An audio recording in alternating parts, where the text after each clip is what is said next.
There's no getting away from the crowd that converges on Bruges every single day in summer. But if you stay in the city overnight, you have a window of time early in the morning where the place is quiet, tranquil, and simply stunning.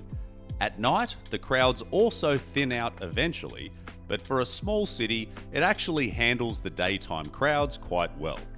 If you look past the density of Belgium chocolate stores and horse-drawn carriages around the main square, Bruges certainly deserves its reputation as the must-visit city in the country.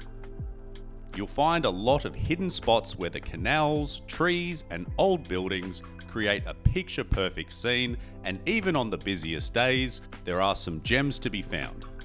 While this place does attract a sizable Instagram crowd, they're easy to avoid without missing out on anything.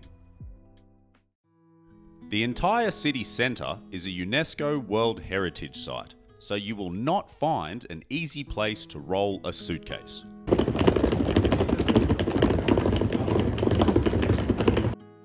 But once you ditch the luggage, it's one of the most walkable cities you'll ever find. The old town is small enough to walk every street and alleyway in a day.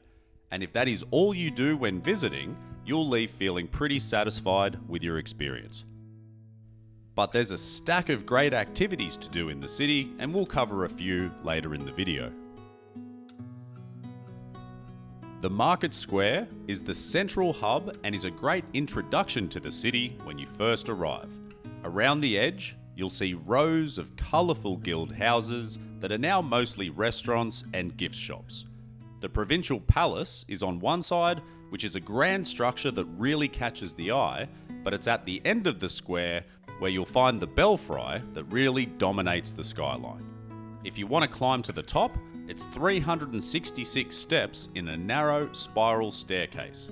These things can move very slowly in the busier periods because they're so small, so I'd encourage you to do this early in the day if it's on your to-do list.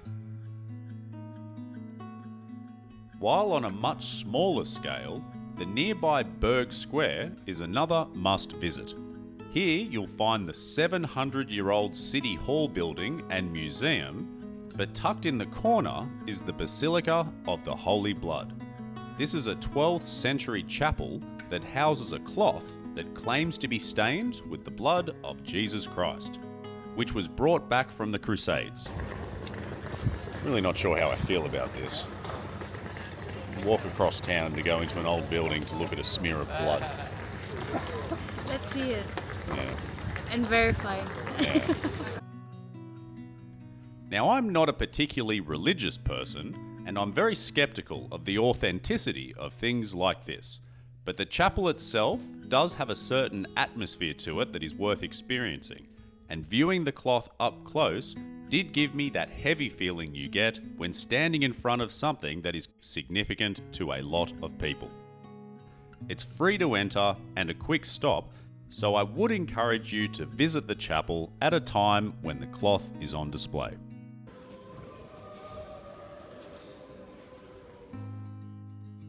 The real money spot for the Instagram crowd is at Rosary Quay. During the day, there's an endless procession of people snapping pictures on the water's edge. It can get busy, but usually not overwhelming.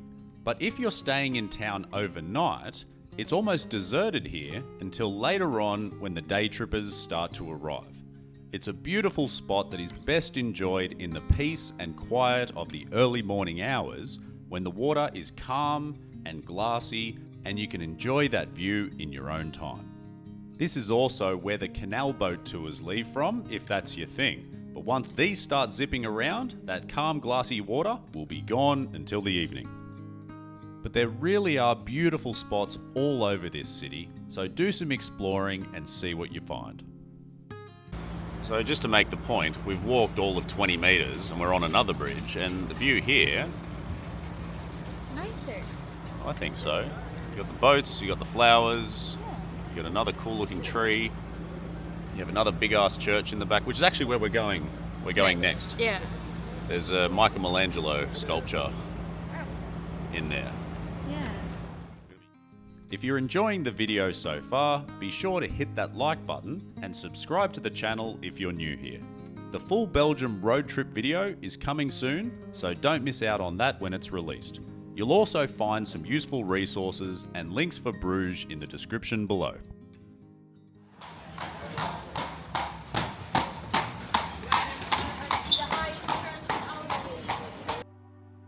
Another nearby highlight is the Church of Our Lady, which houses the sculpture by Michelangelo called the Madonna and Child. I was amazed by just how few people were in the church when we visited for such a significant piece of art. It's a miracle that it's here at all, having been stolen in the French Revolution and again during World War II. While you can't get very close to the sculpture, it's always a surreal experience seeing a Michelangelo in person. And I can't help but feel that perhaps people don't even know that it's here. The sculpture is in a paid entry section of the church, but it's worth every cent. You're going to find plenty of beer tasting activities within the city, and the 150-year-old Half Moon Brewery has one of the more interesting stories around it.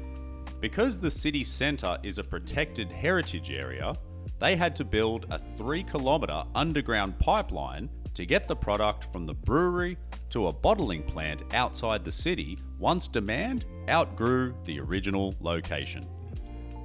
You'll also find plenty of restaurants that allow you to taste a range of the local beers as well.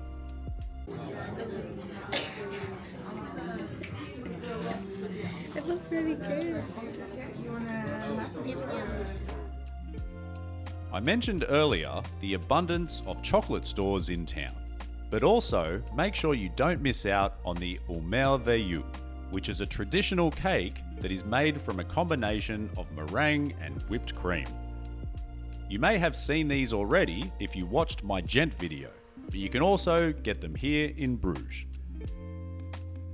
There are plenty of other sweet treats around, and it's easy to just walk the streets and go with whatever catches your eye.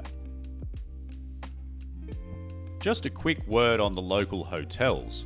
Even in peak season, I've been able to book at the last minute on more than one occasion. The prices are slightly higher than other major cities nearby, but there are still budget options in beautiful old buildings. Just don't expect a lift to move your suitcases or air conditioning. There is so much to this tiny city that I felt like we only just scratched the surface in the short time that we had. And while I've visited twice already, I would jump at the chance to come back again one day.